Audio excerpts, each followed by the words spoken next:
Notre périple dans les mers du Sud touche à sa fin. Je vous ai laissé sur un suspense insoutenable, mais promis, vous saurez tout dans cet épisode.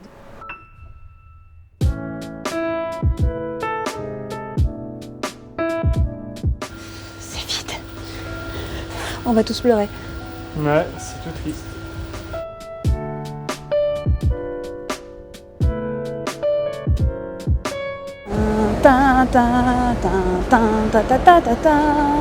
Oh! Attention, passe-partout!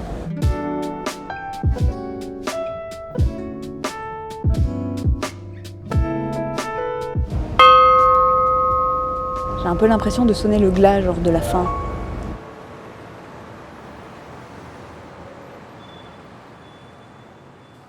Plus que quelques jours en mer avant notre arrivée à La Réunion.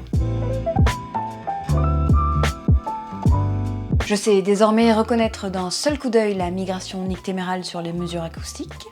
Ça a augmenté là. La migration, elle est bien. La migration nictémérale, c'est la plus grande migration du monde vivant. Chaque nuit, les organismes marins migrent vers la surface pour s'alimenter et ils redescendent en profondeur au lever du jour.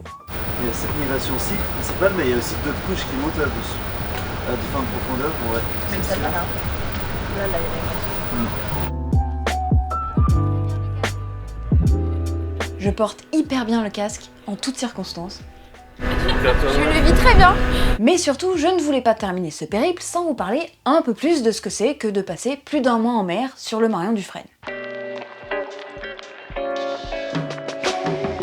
Après l'espace café, vous trouverez ici l'armoire à serviettes. Ce meuble, Louis XVI, a été construit spécialement pour le Marion Dufresne. Il comporte un certain nombre de petits numéros qui permettent de repérer les serviettes. Évidemment, certains numéros sont manquants et ne sont jamais remplacés, mais c'est ce qui fait toute la beauté du Marion Dufresne. Suivez-moi. Déjà, quand on est sur un navire, il y a plein de petits mots de vocabulaire auxquels il faut s'habituer. On ne parle pas de chambre, mais de cabine. Sylvain, c'est moi. Bienvenue dans ma chambre. La cabine.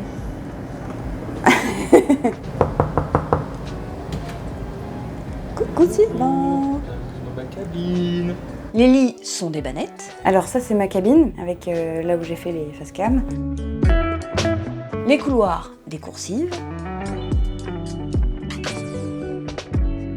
Les étages, des ponts. Et les cordages, des bouts.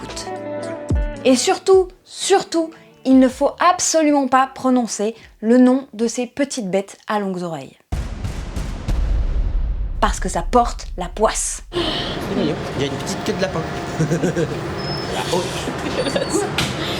Oh, je l'ai dit. Et en plus, c'est filmé. Je l'ai dit, il est filmé. Un bélo, une queue de bélo. BLO pour bête à longues oreilles. BLO. Bélo. Qui porte la poisse. Bélo. Le risque, c'est que le cyclone nous arrive bien dessus, comme ce qui a l'air de plus ou moins se profiler. On a un mois de retard. Bah c'est la merde. Actuellement, on est un peu en pause parce qu'on a des problèmes de câbles. C'est une pêche miraculeuse, comment dire, un peu merdique. La rosette de prélèvement d'eau n'est pas remontée. Elle est tombée au fond. Tout s'explique! Oh là là. À bord, il y a deux personnes que je voulais vous présenter qui travaillent avec les scientifiques et que vous avez déjà aperçues. Vincent et Joséphine. Et entre le triangle et le chalut, il y a quand même une petite distance. Je pense que le chalut il sera clair derrière. Vincent est OPEXO et j'ai essayé de comprendre ce que voulait dire cet acronyme. Alors OPEXO, ce n'est pas un vrai acronyme, ça veut dire coordinateur de l'expédition océanographique. C'est une fonction qui n'existe que sur ce bateau-là, pour la bonne raison que c'est un bateau sur lequel il y a trois organismes différents qui vont fonctionner. Donc il va y avoir l'Ifremer d'un côté, qui elle va monter administrativement on va dire la mission. Il y a les chefs de mission et leurs équipes de scientifiques d'un autre côté. Et il y a les marins qui vont faire fonctionner le bateau.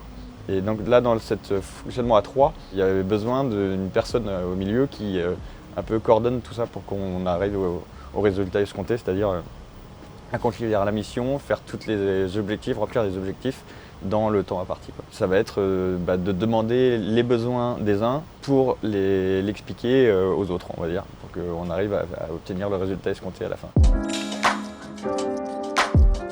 Et lors des manips scientifiques, c'est souvent Joséphine qui coordonnait les opérations, en tant que lieutenant océano. Vas-y, récupère ce trait de la lèvre un peu.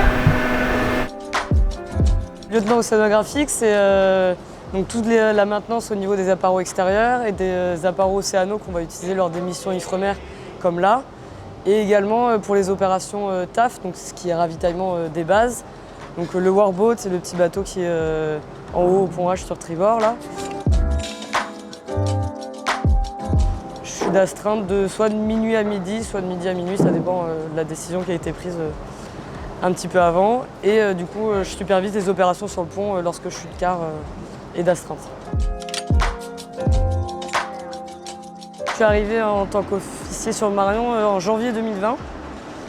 Et j'avais fait ici un embarquement de cabel officer sur un navire sur l'île de Ré à Singapour. Enfin, c'est le nom du navire, île de Ré à Singapour. Là, j'ai réellement commencé le temps d'officier sur le Marion du Frêne en janvier 2020. Je vais te laisser du coup. Ouais, merci. Joséphine, juste pour venir ici à Pont-E, juste pour vérification des courants là. J'ai déjà fait maintenant.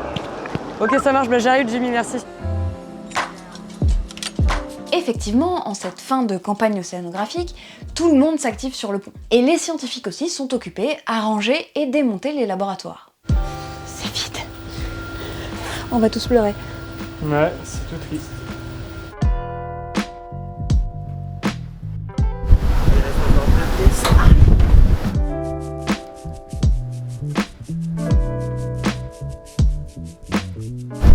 Grosse journée de travail. Et parfois, on tombe sur des trucs marrants.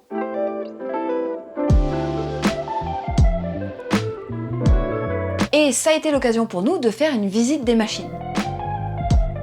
C'est toujours super impressionnant de voir la complexité et l'optimisation des systèmes qui assurent qu'on ne meurt ni noyé, ni déshydraté, ni englué dans notre caca. Par exemple, les moteurs sont refroidis à l'eau de mer, ce qui la désalinise, et elle peut être ensuite utilisée dans les douches et dans les fontaines à eau. Et ça, c'est l'axe de l'hélice qui fait avancer le bateau. Alors je voulais vous montrer quelque chose, la cloche du Marion du Frêne. Et voilà! Regardez ce tressage de bout de qualité. Voilà, et là je me tape la honte car il y a quelqu'un. En fait, on appelle ça un merlin. Historiquement, ce type de cloche servait à éviter les collisions en mer. Et elles sont toujours obligatoires sur les bateaux de plus de 20 mètres de long. Le saviez-tu? Je ne crois pas. J'ai un peu l'impression de sonner le glas, genre de la fin. Et voilà, on profite des derniers instants sur le bateau en essayant de faire le plein de belles images.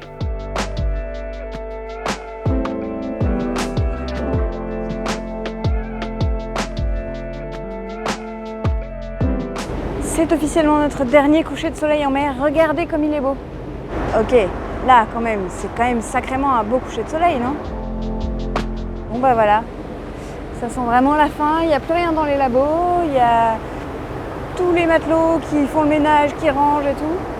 Du coup, voilà, et nous on est un peu tristes, mais ça va aller. Alors oui, moi c'est allé, mais en fait on a encore eu quelques surprises sur ces derniers jours.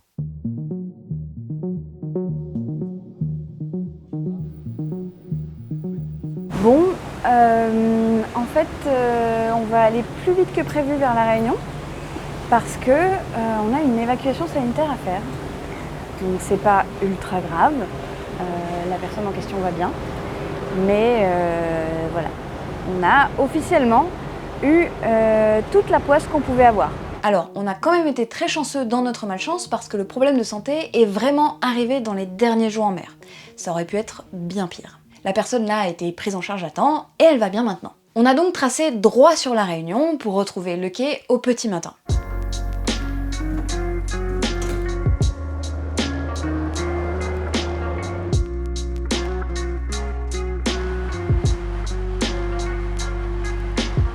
C'est la fin d'une sacrée aventure et certains sont plus tristes que d'autres de revoir la terre ferme. Pas trop triste?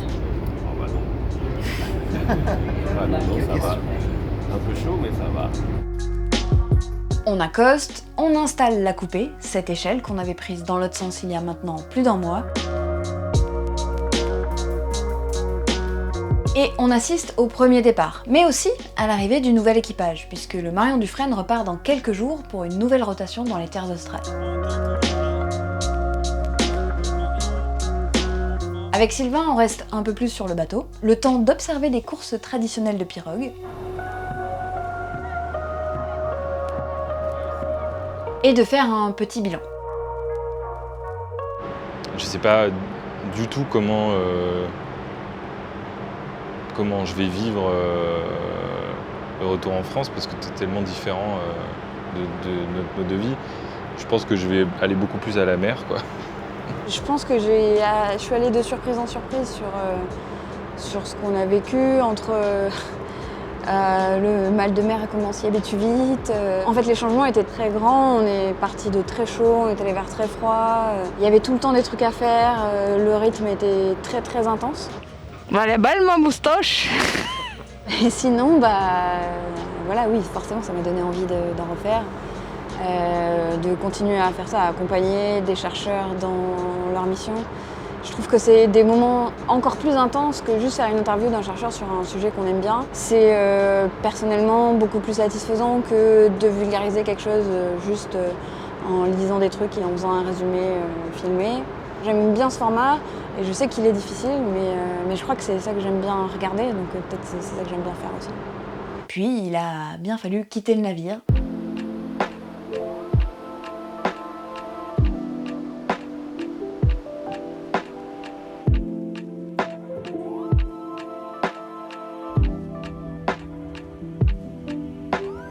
Et me voici revenu en métropole! Alors avant de se quitter, merci d'avoir suivi ce périple et n'oubliez pas que pour qu'il y en ait d'autres, il faut vous abonner, partager cette vidéo autour de vous et contribuer si vous le souhaitez sur Utip. Tous les liens et toutes les infos sont en description et je vous dis à bientôt pour la prochaine aventure. C'est pas parce que c'est fini qu'on doit pas se retrouver, donc voilà, abonnez-vous quand même. I'm living in a hoodie. I'm living in a hood. I'm living in a hood. I'm living in a hoodie. In the hoodie. The crazy. The hoodie. The crazy. The hoodie. The crazy. I'm living in a hood. I'm living in a hood. I'm living in a hood.